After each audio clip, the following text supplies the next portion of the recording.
하나님께서 우리에게 주신 말씀은 느헤미야 2장 1절에서 10절까지의 말씀입니다. 느헤미야 2장 1절에서 10절까지 말씀을 제가 봉독해드리지만 여러분들께서도 그 자리에서 함께 한 목소리로 읽어주시겠습니다. 1절입니다. 아닥사스다 왕 20년 니산월에 나는 왕에게 술을 따르는 일을 맡았기에 술을 가져다 왕에게 따라드렸습니다. 평소와는 다르게 내가 왕 앞에서 슬픈 기색이 있는 것을 보고 왕이 내게 물었습니다.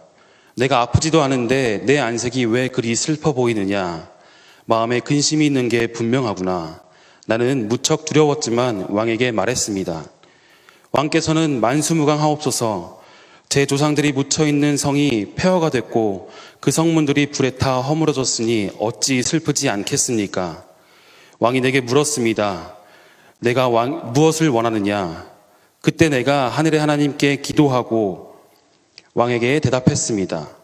왕께서 기뻐하시고 종이 왕께 은총을 입었다면 왕께서는 저를 조상들이 묻혀있는 유다 땅으로 보내 그 성을 다시 건축하게 하소서. 그때 왕 옆에 왕비도 앉아 있었는데 왕이 내게 물었습니다. 그렇게 다녀오려면 얼마나 걸리겠느냐? 언제쯤 돌아오겠느냐? 왕이 나를 보내기를 허락한 것입니다. 그래서 나는 왕에게 기한을 정해 말했습니다.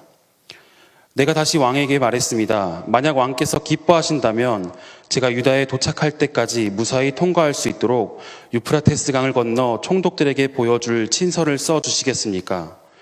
그리고 왕의 살림 감독 아삽에게서 친서를 내리셔서 성전 옆 성문과 성벽과 제가 살게 될 집의 들보 제목을 내주도록 해 주십시오. 왕은 내게 허락해 주었습니다. 내 하나님의 은혜로운 손길이 내 위에 있었기 때문입니다. 왕은 군대 장교들과 기마병을 나와 함께 보내주었고 나는 이렇게 유프라테스 강을 건너 총독들에게 가서 왕의 친서를 전했습니다. 호른 사람과 산발랏과 관리인 암몬 사람 도비아가 이 소식을 들었습니다. 어떤 사람이 이스라엘 족속의 재건을 위해 왔다는 말에 그들은 심기가 몹시 불편해졌습니다. 아멘. 네, 말씀을 전해야 되는데, 그래도 다행이게 제 앞에 오늘 예배팀이 조금 앉아 있어요. 네, 감사합니다. 그래서 이제 시선을 둘 곳이 있는 것 같아요. 저의 시선이 여러분들을 향하기도 하고 여기 앉아 있는 분들을 향하기도 하고 어쨌든 어느 곳에 있든지 하나님께서 지금 드리고 있는 여러분의 예배를 기쁘게 받으신다라는 것을 생각하고요. 여러분 어떤 자세로 예배드려도 괜찮아요. 누워서 예배드리셔도 괜찮습니다. 다만 여러분들의 마음에 거리낌이 없다라면 이것을 하나님께서 기뻐하신다면 누워서 예배드리는 게 무엇이 잘못되겠습니까? 하지만 하나님께서 가장 기뻐하는 모습으로, 하나님께서 가장 기대하실 모습으로, 기대하실 그 마음으로 우리가 함께 말씀 가운데로, 예배 가운데로 나아가게 되기를 소망합니다. 이런 일이 또 있네요. 코로나19로 인하여서 우리가 또 함께 모이지 못하는 일이 지금 생겼습니다. 이런 시간들마다 우리는 소중한 것들을 한 가지 한 가지씩 또 깨닫게 돼요. 저희 딸이 그런 얘기를 하더라고요. 코로나19가 너무나 좋지 않은데 한 가지 유익함이 있는데 그게 우리 가족이 함께 할 수 있다는 게 너무나 좋대요. 아빠가 밤에 교회에 가 있지 않아서 너무너무 좋다고 저희 딸이 그러더라고요. 코로나로 인하여서 우리는 함께함의 소중함을 느낍니다. 그동안 함께하지 못했던 사람들과 함께하면서 함께함의 소중함을 느끼기도 하고요. 이전에 함께했을 때 소중했다고 전혀 생각하지 못했는데 막상 함께하지 못하니까 그 만남이 굉장히 소중했구나. 그 한 사람이 내게 정말로 소중했구나. 평상시 나에게 잔소리하는 그 순장, 그 다락방장 귀찮기도 했었는데 그 다락방장이 나한테 이렇게 소중한 사람이었구나. 그 친구가 나에게 이렇게 소중한 사람이었구나. 이렇게 뒤돌아보게 되는 것이죠. 이처럼 사람에게 누군가와의 관계는 너무나 중요한 것입니다. 평상시에는 잘 모르지만 우리는 누군가와 함께할 때 위로를 받고 격려를 받고 누군가와 함께할 때 힘을 얻고 함께할 때 삶의 의미를 깨닫고는 하기 때문에 그렇습니다. 그게 창조의 법칙이에요. 하나님께서 사람을 창조하실 때 우리 모두에게 주신 축복이 바로 함께할 때 행복할 수 있는 그 축복이었던 것이죠.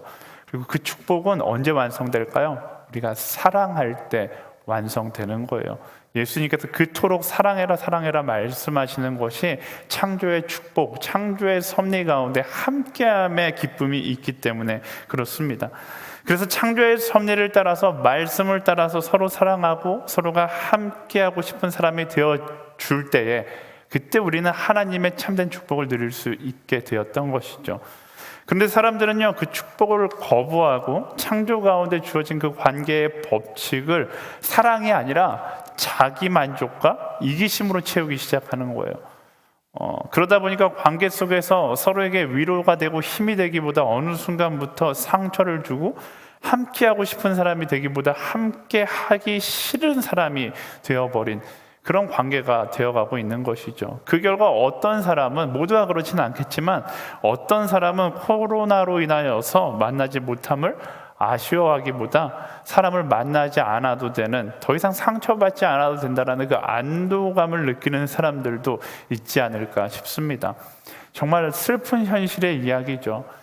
이 영상으로 예배드리고 있는 여러분들, 지금 현장에 있는 여러분들은 그런 사람들이 되지 않기를 소망합니다. 지금 이 시간 만남을 그리워하고 또 누군가의 그리움의 대상이 될 수 있는 그런 사람이 되었으면 좋겠습니다.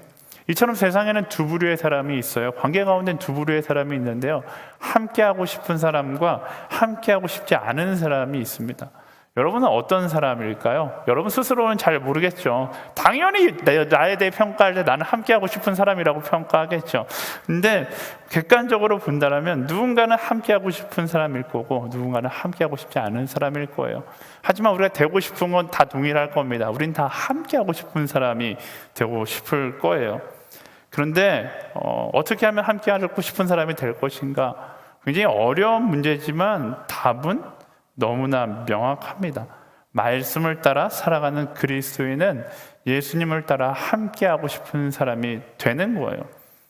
오늘날 교회가 세상에 비춰지는 모습, 아쉽게도 그렇지 못한 부분이 굉장히 많지만 분명한 사실은요, 우리가 말씀을 따라 예수님을 따라 걸어간다라면 함께하고 싶은 사람, 함께하고 싶은 교회가 될 것이다 라는 거예요. 예수님께서 세우신 교회는 누구나 함께하고 싶었던 예수님을 닮아야 하기 때문에 그런 것이죠. 세상이 교회를 향해서 비판의 손가락질을 하는 것은요, 어쩌면 진짜 그들이 새 교회를 증오한다기보다는 함께하고 싶은 교회가 그 가치를 잃어가고 있는 것에 대한 안타까움의 표현이다라는 생각이 들더라고요. 교회만큼은 언제나 함께하고 싶은 모습으로 존재하기를 원하는데 교회가 그 모습을 잃어가고 있으니까 그것에 대한 안타까움으로, 여러분 생각해 보세요. 세상이 교회를 향해서 손가락질하는 것, 너네만큼은 여전히 좀 믿을 만한 그런 공동체가 되었으면 좋겠고, 나는 그렇지 않더라도, 우리는 그렇지 않더라도 교회 너희들만큼은 세상 가운데 조금 더 빛날 수 있는 그런 공동체가 되었으면 좋겠다. 그 아쉬움이 어떻게 보면 세상 사람들의 비판의 손가락질로 드러나게 되는 것이죠. 사랑하는 여러분, 이 시간들을 통해서 예수님을 닮아서 예수님을 따라서 함께하고 싶은 사람, 함께하고 싶은 교회가 되기를 간절히 소망해 봅니다. 오늘 말씀을 보면요, 함께하고 싶은 사람의 이야기가 등장하는데, 지난주부터 우리가 보기 시작한 느헤미야 이야기예요. 그는 바벨론의 포로의 신분이었지만 말씀은 그가 모두가 가장 함께하고 싶었던 사람이다라고 이야기합니다. 왜 그는 함께하고 싶은 사람이었을까? 말씀을 통해서 함께하고 싶어하는 사람이 모습이 무엇인지 함께 나누어 보고 오늘의 느헤미야로 우리가 거듭나는 그런 시간이 되었으면 좋겠어요. 1절과 2절 말씀 읽어볼까요? 시작. 아닥사스다 왕 20년 니산월에 나는 왕에게 술을 따르는 일을 맡았기에 술을 가져다 왕에게 따라드렸습니다. 평소와는 다르게 내가 왕 앞에서 슬픈 기색이 있는 것을 보고 왕이 내게 물었습니다.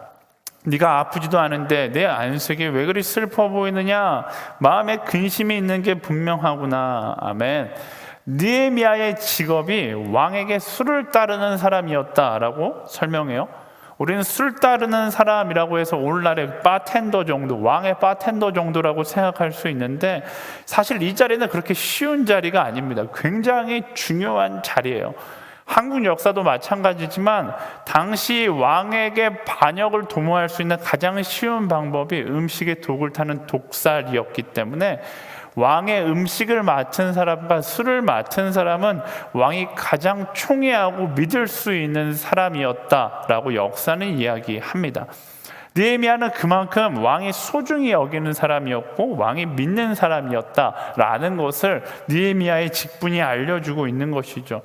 또한 그만큼 느헤미야의 삶 가운데 거짓이 없었다라는 사실을 사람들이 인정했기 때문에 느헤미야가 그 자리에 올라갈 수 있었던 거예요. 또 그가 얼마나 정직한지 알 수 있는 장면이 왕이 느헤미야에게 하는 말에 나타납니다.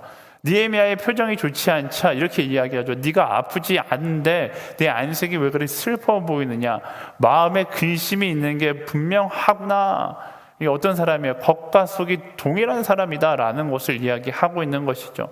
우리 그런 얘기 많이 하잖아요. 이 사람이 힘들다고 이야기하면 진짜 힘든 거다. 보통 저한테 그런 사람들이 이런 말 자주 하는데요. 최성민 목사가 맛없다라고 이야기하면 진짜 맛없는 거다. 이런 거죠. 지금 이렇게 이야기하고 있는 거예요.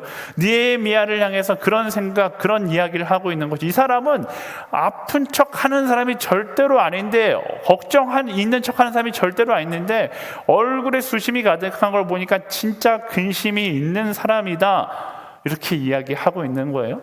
그만큼 느헤미야의 평소의 삶이 얼마나 진실되었는지, 겉과 속이 얼마나 일치하는 사람이었는지를 지금 왕의 말에서 우리가 느낄 수 있는 것이죠. 제가 예전에 이야기 한번 했었는데, 크리스천이 절대로 해서도 할 수도 없는 게임이 있는데 그게 바로 마피아 게임이라는 이야기 한 적이 있어요. 일단 그 게임 자체가 남을 속이는 거기 때문에 불건전해요. 네. 저는 가끔씩 허브대학부의 리트릿이나 이렇게 MT에 따라가 보면 어떻게 크리스천들이 마피아 게임을 하고 앉아 있는지 모르겠어요.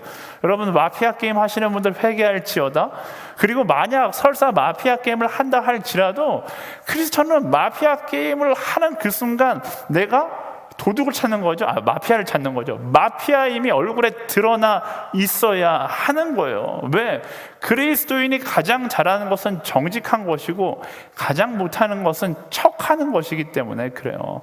여러분들 마피아 게임을 하지도 않는 사람이 되어야 되고, 설사 분위기 따라 했다 할지라도 제일 먼저 마피아로 지목되는 그런 여러분들이 되기를 간절히 소망합니다. 그리스도인은 그런 사람이에요. 척하는 것이 아니라 정말로 진실된 모습으로 정직하게 살아가야 하는 사람인 것입니다. 하지만 중요한 포인트가 있어요. 그냥 척하기만 해서는 안 돼요. 느헤미야가 그냥 척하지 않는 모습만 가졌다라면, 그냥 정직하기만 했다라면 그 자리까지 올라갈 수 없었을 겁니다. 그는 정직했고 거룩했을 뿐만 아니라 또 하나 그가 가졌던 모습이 있었다라면 내게 맡겨진 일에 최선을 다하는 사람이었다라는 거예요. 정직했지만 최선을 다하는 사람이에요. 가끔 그런 사람들이 있어요. 있는 모습 그대로 살아가. 나는 겉과 속이 동일해 라고 이야기하는데 진짜 있는 모습 그대로 게으르고 지저분하고 누가 봐도 찌질이 같은 사람이 있어요. 그러면서 이야기하는, 나는 겉과 속이 동일해, 나는 쿨한 사람이야 라고 이야기하는 거죠. 여러분 그런 사람에게 매력을 느낍니까? 아무도 그런 사람에게 매력을 느끼지 못합니다. 자기만 멋있다고 생각하는 것이죠. 진짜는 누구예요? 척하지 않고 척할 시간에 오히려 자기에게 맡겨진 상황에서 최선을 다하는 사람이에요.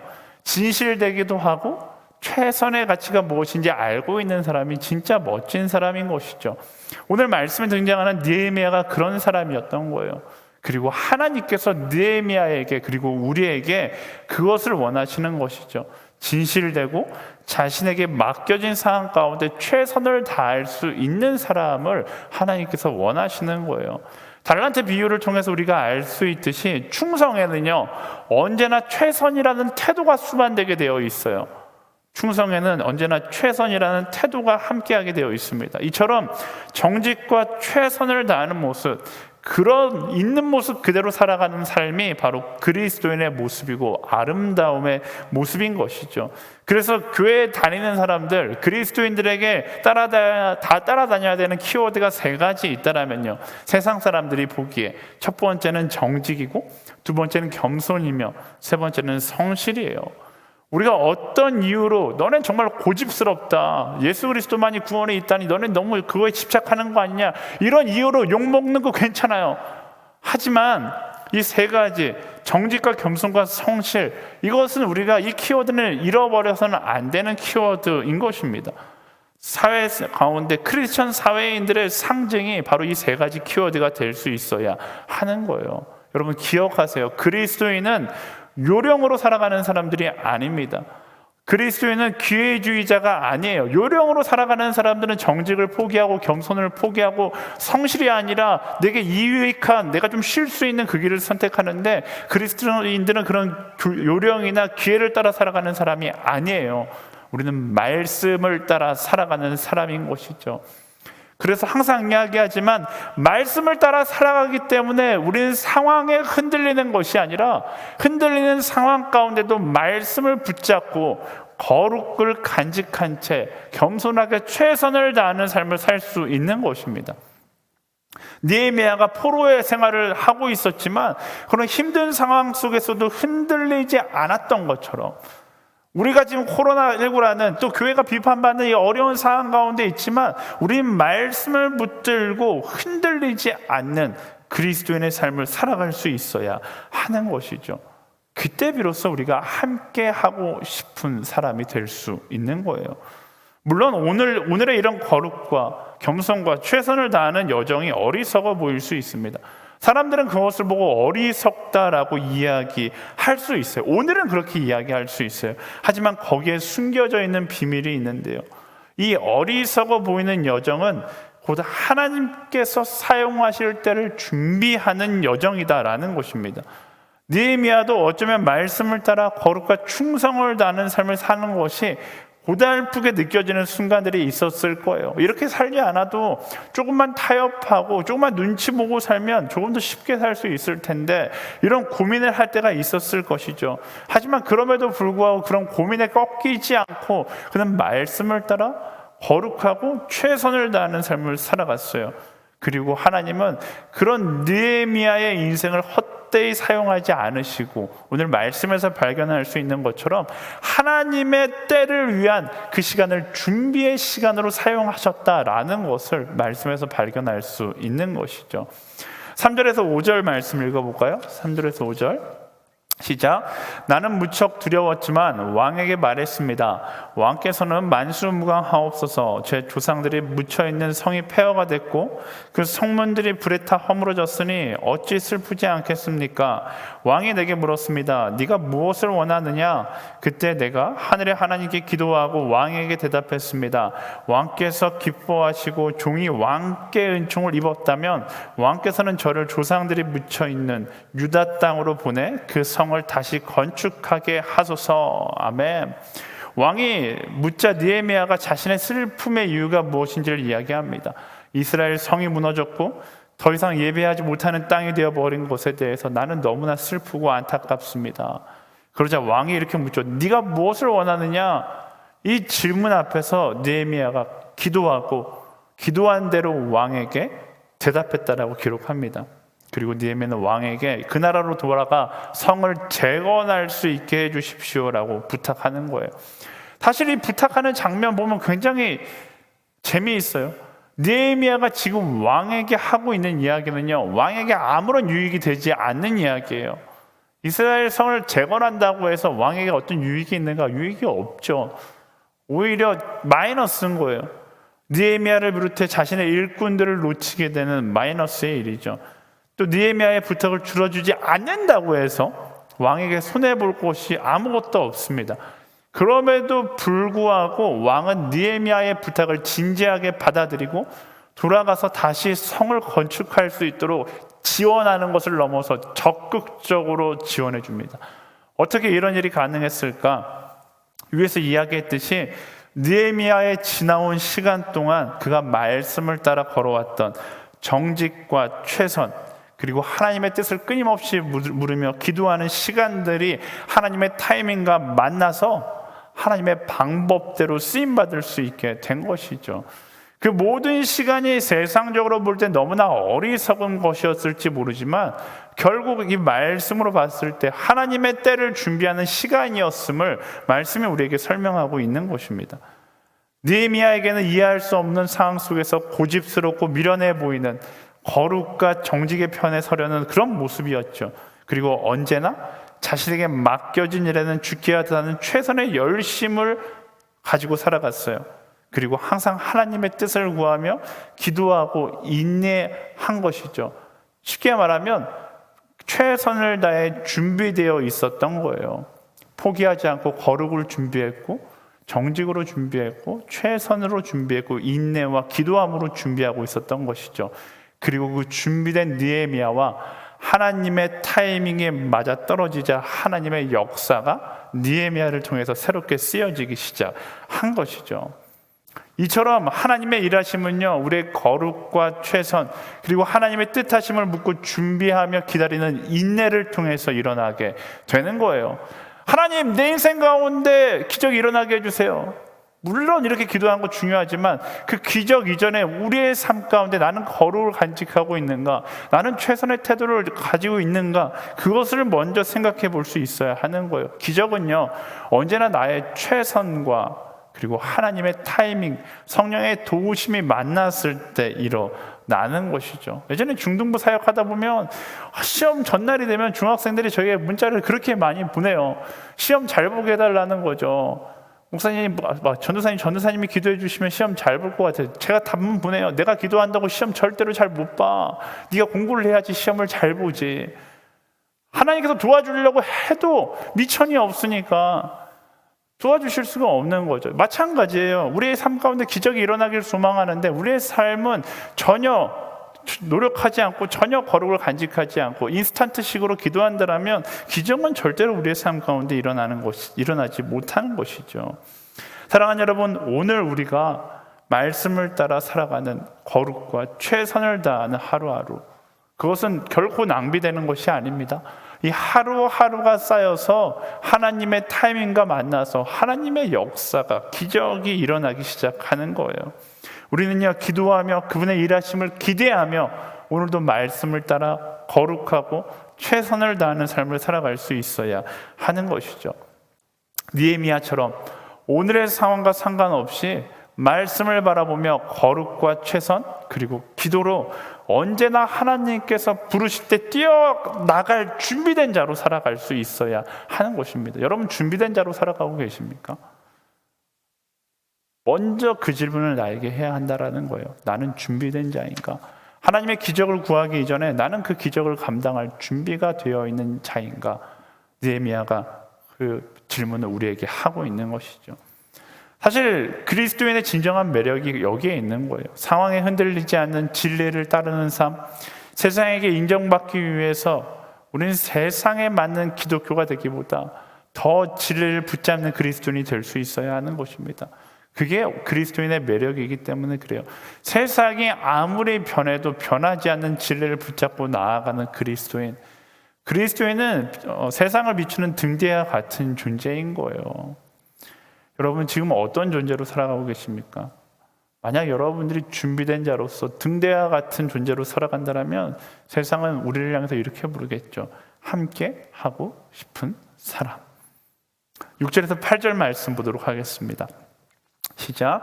그때 왕 옆에 왕비도 앉아 있었는데 왕이 내게 물었습니다. 그렇게 다녀오려면 얼마나 걸리겠느냐? 언제쯤 돌아오겠느냐? 왕이 나를 보내기를 허락한 것입니다. 그래서 나는 왕에게 기한을 정해 말했습니다. 내가 다시 왕에게 말했습니다. 만약 왕께서 기뻐하신다면 제가 유다에 도착할 때까지 무사히 통과할 수 있도록 유프라테스강 건너 총독들에게 보여줄 친서를 써주시겠습니까? 그리고 왕의 산림감독 아삽에게 친서를 내리셔서 성전 옆 성문과 성벽과 제가 살게 될 집의 들보 제목을 내주도록 해주십시오. 왕은 내게 허락해 주었습니다. 내 하나님의 은혜로운 손길이 내 위에 있었기 때문입니다. 아멘. 느헤미야와 왕의 이어지는 대화 가운데 왕이 어떤 마음으로 느헤미야를 대하고 있는지를 느낄 수 있어요. 느헤미야는 왕에게 언제나 함께하고 싶은 사람인 거예요. 이른바 믿을 수 있는 한 사람인 것이죠. 이 상황 보세요. 왕이 갑이고 느헤미야가 을이에요. 그런데도 불구하고 왕은 느헤미야를 갑으로 여기고, 어떻게 해서 지금 왕에게는 이스라엘의 성을 쌓느냐 못 쌓느냐 이게 중요한 게 아니라 어떻게 하면 느헤미야를 내 옆에 둘 수 있느냐가 중요한 것이죠. 그래서 왕이 지금 이야기하는 거예요. 내가 다 도와줄 테니까 중요한 건 너 언제 돌아올 수 있어? 이렇게 이야기하고 있는 것이죠. 왕에게 느헤미야는 함께 있고 싶은 사람인 것이죠. 그리스도인은 이처럼 모든 사람들에게 함께 있고 싶은 사람이 되어야 하는 것입니다. 내가 갑이든 을이든 상관없이 언제나 함께하고 싶은 사람, 이게 바로 그리스도인의 모습이 되어야 하는 거예요. 어떻게 하면 함께하고 싶은 사람이 될 수 있는가? 상대의 비위를 잘 맞추면 되는가? 그렇지 않아요? 느헤미야의 고백에서 그 방법을 알 수 있는데, 느헤미야가 뭐라고 이야기합니까? 하나님의 은혜로운 손길이 내 위에 있었기 때문이다 라고 이야기합니다. 느헤미야가 함께하고 싶은 사람이 될 수 있었던 가장 큰 이유는 그의 인생의 방향을 선택할 때 세상의 비위를 맞춰 선택한 것이 아니라 은혜의 손길을 따라 살아왔고 은혜의 손길을 따라 선택했기 때문에 그가 함께하고 싶은 사람의 인생을 살고 있다라고 지금 그가 이야기하고 있는 거예요. 사랑하는 여러분, 그리스도인은요 세상의 눈치를 보며 살아가는 사람이 아닙니다. 말씀은 세상의 눈치를 보며 상황의 욕심을 따라 선택하며 살아온 사람들의 결말을 언제나 뭐라고 설명? 하나님과 단절된 삶이라고 설명합니다. 사람들은 그런 사람들을 함께하고 싶은 사람인 것처럼 보지만 결국 그들의 삶의 결과 역시 사람들에게 외면당하는 삶이 될 뿐이에요. 이소무화의 박쥐 이야기를 기억하세요. 이편 저편 눈치를 보면서 이편 저편 가다가 결국 외로운 인생을 살게 되는 것입니다. 여러분, 박쥐로 살지 마세요. 사람의 시선이나 평가, 인정을 따라 살아가는 인생이 아니라 느헤미야와 같이 은혜의 손길을 따라 살아가는 진정한 그리스도인들이 되기를 간절히 축원합니다. 물론 그 은혜의 손길을 따라가다 보면 오늘 실패하는 것 같고 오늘 배신당하는 것 같고 오늘 인정받지 못하는 것처럼 느껴질 수 있지만 그 길을 계속 따라가다 보면 놀랍게도 어느 순간 우리는 함께하고 싶은 사람, 그것을 넘어서 함께 해야만 하는 사람이 되어 있게 되는 것이죠. 물론 그 과정 가운데 어려움이 있어요. 사람들의 미움도 있을 것이고 손가락질도 있을 겁니다. 느헤미야도 그런 시간들의 연속이었을 거예요. 지금 왕의 응원을 얻고 있어서 이스라엘 성을 재건하러 가잖아요. 사실 느헤미야 2장만 읽으면 와, 느헤미야 꿈을 이룬 사람, 대단한 사람 이렇게 생각할 수 있지만 이제 겨우 2장이에요. 이제 겨우 시작이에요. 항상 시작 가운데 이렇게 밝은 이야기로 시작하면 뭐예요? 중간에 위기가 있다라는 거죠. 느헤미야도 위기가 있어요. 9절과 10절 말씀을 읽어볼까요? 시작. 왕은 군대 장교들과 기마병을 나와 함께 보내주었고 나는 이렇게 유프라테스강 건너 총독들에게 가서 왕의 친서를 전했습니다. 호론 사람 산발락과 관례인 암몬 사람 도비아가 이 소식을 들었습니다. 어떤 사람이 이스라엘 족속의 재건을 위해 왔다는 말에 그들은 심기가 몹시 불편해졌습니다. 아멘. 딱 이 구절만 읽어도 이제 앞으로 어떤 일들이 펼쳐질 건지 다 예상이 되잖아요. 이후에 펼쳐질 느헤미야 성벽 재건의 과정은 쉬운 여정이 아닙니다. 어려운 여정이 될 거예요. 정직과 최선 그리고 하나님의 뜻을 따라 기도하며 나아가는 그 길 가운데 우리는 여전히 많은 방해를 받을 것입니다.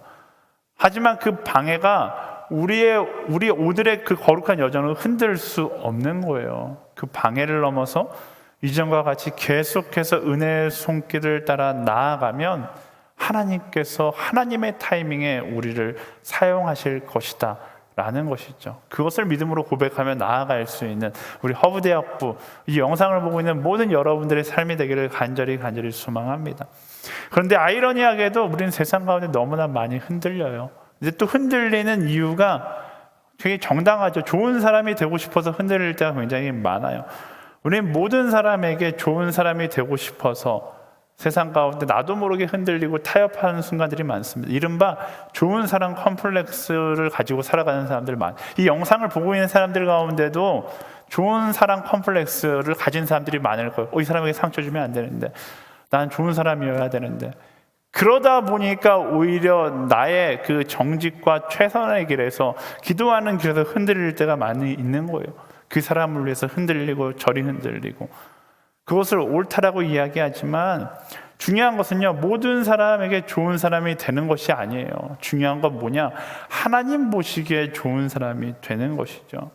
느헤미야를 통해 우리가 알 수 있는 것이 바로 그거예요. 모든 사람에게 좋은 사람이 되기 위해서 사람의 눈치를 보다 보면 그것이 잘 가고 있다고 생각하지만 어느 순간 하나님과 멀어져 있음을 발견하게 되는 것입니다. 반대로 하나님의 눈치를 보며 하나님께서 기뻐하는 삶을 살다가 보면 어느 순간 모두가 함께하고 싶은 사람이 되어 있는 거예요. 기억하세요. 우리는 좋은 사람이 되기 위하여 사는 것이 아니라 말씀에 우리의 인생을 심어서 올바른 사람이 되기 위해서 살아가고 있다라는 것을 기억하십시오. 예수님도 바리새인들에겐 좋은 사람이 아니었어요. 어떤 이들에겐 너무나 좋은 사람이었지만 어떤 이에겐 좋은 사람이 아니라 나의 상처를 건드리는 사람이 바로 예수님이셨죠. 하지만 그럼에도 불구하고 예수님은 흔들리지 않으셨어요. 은혜의 손길을 나누며 모두에게 함께하고 싶은 삶을 사시기 위해 노력하셨고, 그 결과 모두를 구원하시기 위해 십자가 위에 못 박혀 죽으신 분이 바로 예수님이시잖아요. 마지막까지 말씀에 인생을 심고 걸어가셨던 분, 그 예수님, 그리고 예수님께서 우리도 그분을 따라오라고 말씀하시는 거예요. 느헤미야가 바로 그 예수님을 닮은 한 사람이었던 거죠. 사랑하는 여러분, 오늘의 상황과 상관없이 느헤미야와 같이 하나님의 은혜의 손길을 따라 오늘도 거룩과 최선을 다하며 하나님의 타이밍을 기대하며 나아가는 그런 그리스도인들이 되기를 소망합니다. 그럴 때 오늘은 이 순간은 아니더라도 느헤미야가 경험했던 것처럼 결국 그런 하루하루가 쌓여서 놀라운 기적과 같은, 하나님의 타이밍에 놀라운 기적과 같은 일을 이루는 그 주인공이 바로 여러분들이 될 것입니다. 하나님의 은혜의 손길을 따라 거룩과 최선을 다하며 살아가는 여러분, 여러분의 별명은 함께 하고 싶은 사람인 것이죠. 오늘 이 시간 우리가 다시 한번 하나님 앞에서 온전히 서기를 소망하며 기도하기를 원하는데요, 우리의 기도가 나의 삶이 될 때 우리는 함께 하고 싶은 사람이 될 것입니다. 세상의 눈치를 보며 세상에 좋은 사람으로 살아가기보다 말씀에 나의 인생을 심고 말씀이 이야기하는 거룩과 최선과 하나님만을 바라보며 하나님을 기대하며 나아가는 한 사람의 삶, 그게 진정한 함께하고 싶은 사람의 삶임을 우리 말씀을 통해서 다시 한번 깨닫잖아요. 그 길을 선택하며 나아갈 수 있는 우리 모두가 되기를 예수님의 이름으로 축원합니다. 이 시간 우리 각자가 있는 그 자리에서 함께 기도하며 나아갈 때 하나님, 느헤미야와 같이 상황에 흔들리는 사람이 아니라 정직하고 거룩하며 하나님께서 내게 주신 상황 가운데 내게 맡겨주신 사명에 최선을 다하며 오늘 가운데 역사를 만들어 가시는 그 하나님을 신뢰하고 그 하나님을 기대하며 나아가는 내가 되게 하여 주시옵소서. 때로는 오늘 미움받는 자가 될 수 있고 때로는 오늘 인정받지 못하는 자가 될 수 있지만 마지막까지 그 거룩의 자리에, 최선의 자리에, 하나님을 기대하는 자리에 서 있어서 마지막 순간 함께하고 싶은 사람으로 설 수 있는 한 사람의 인생으로 살아가게 하여 주시옵소서. 우리 짧은 시간이지만 각자가 있는 자리에서 누군가는 소리를 내고 누군가는 침묵하며 함께 간절히 기도하며 나아가도록 하겠습니다. 기도할까요? 살아 역사하신 하나님, 그렇습니다. 느헤미야와 같이 하나님께 주시는 그 마음을 가지고 우리가 되기를 소망합니다. 상황에도 하나님께 주시는 자들의 마음을 가지고 주님 붙잡아 주시옵소서. 신 곳에서 주님 예배하네. 아버지 거룩한 상황에도 우리가 되게 하여 주시옵소서. 신 곳에서 예배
어떤 상황이라 할지라도 흔들리지 않는 한 사람, 상황에 굴복하는 것이 아니라 말씀에 굴복하는 한 사람으로 우리가 살아가게 되기를 소망합니다.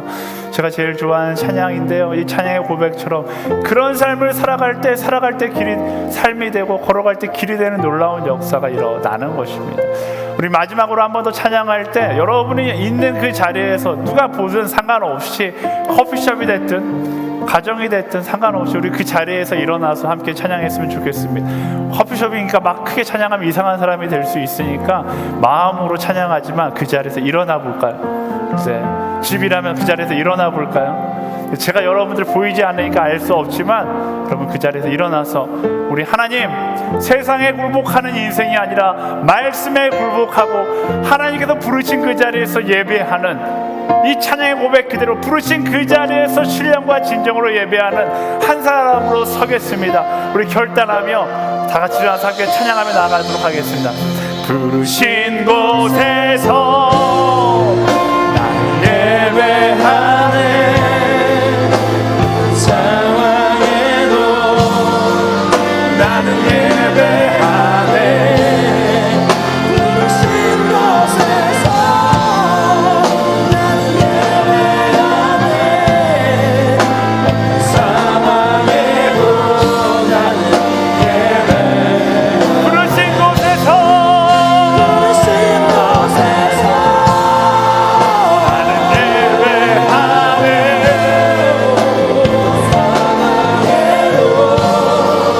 나는 예배하네. 부르신 곳에서 예배하네. 어떤 상황에도 예배하는 자에게 약속하십니다. 내가 걸어갈 때 길이 될 것이다. 내가 걸어갈 때 길이 되고 살아갈 때 삶이 되는 그곳에서 예배하네. 내가 걸어갈 때 길이 되고 살아갈 때 삶이 되는 그곳에서 예배하네. 내가 걸어갈 때 길이 되고 내가 걸어갈 때 길이 되고 살아갈 때 삶이 되는 그곳에서 예배하네. 내가 걸어갈 때 길이 되고 살아갈 때 삶이 되는 그곳에서 예배하네. 부르신 곳에서 예배하네. 상황에도 나는 예배하네.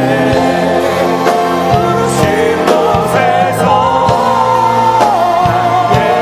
예배하네. 상황에도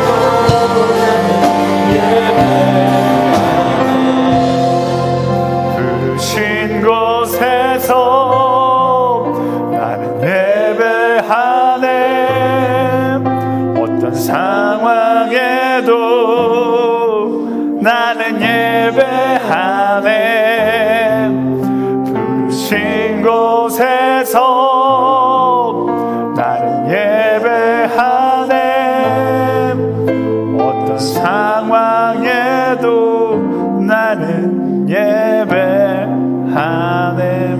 살아 역사하신 하나님, 부르신 그 자리에서 어떤 상황이라 할지라도 예배하는 한 사람으로 서게 하여 주시옵소서.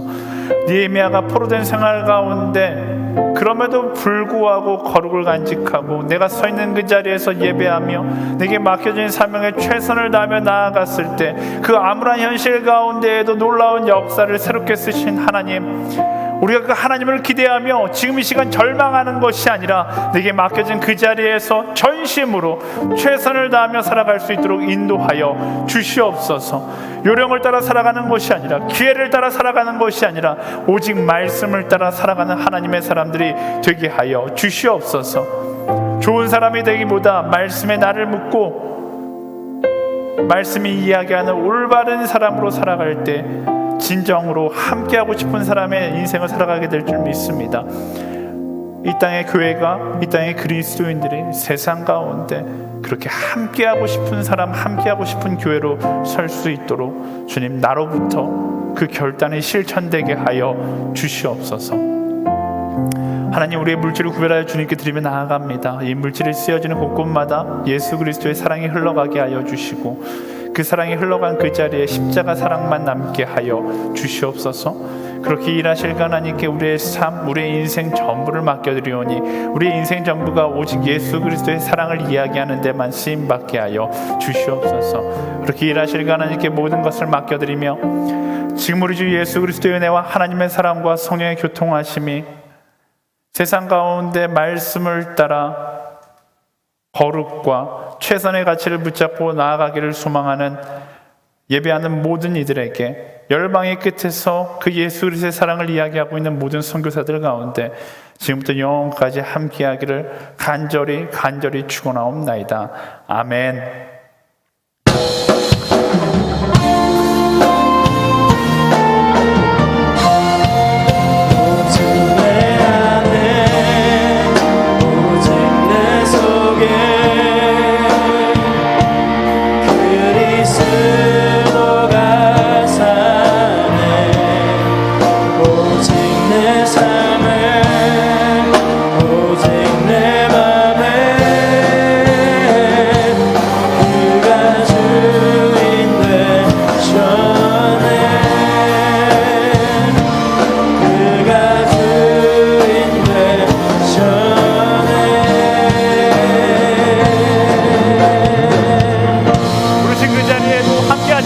감사의 영광에 박수드리겠습니다.